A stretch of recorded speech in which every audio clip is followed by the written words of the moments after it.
For those of you who said, yes, we need more reminders of what Trump did during his presidency, here's what he did on this day in 2017, just 5 days into his presidency. On January 25th, 2017, Trump signed the executive order to build the wall. The wall, of course, was a big campaign promise of Trump's to make our country more safe. But what it really was to serve as a reminder to all immigrants, but particularly Latinos, that they were not welcome in the United States. The wall also served to show just how ineffective a leader Trump was. First, he promised that Mexico was going to pay for the wall. Not only did Mexico never pay for the wall, but shortly after he signed that executive order, the president of Mexico canceled a scheduled visit with Trump in D.C. So within a first week of his presidency, he'd already antagonized a world leader.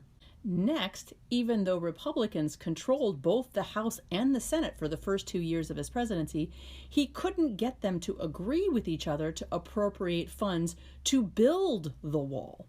So in December of 2018, his own party shut down the government to protest. It was the longest government shutdown in our history. Over 800,000 employees were furloughed or forced to work without getting paid. The CBO estimated that the shutdown cost the American economy $11 billion. And ultimately, the shutdown ended when Congress passed a budget that had no appropriations for the wall, and Trump signed it. So it was all for nothing. What Trump did then was to go after the Department of Defense and other places to use their budget money to pay for the wall.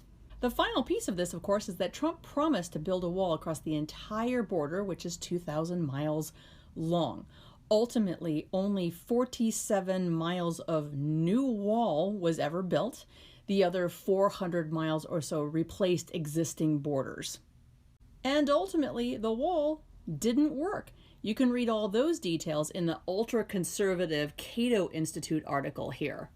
Other than a dip at the beginning of the pandemic, the Border Patrol saw illegal crossings continue to go up after the wall was built.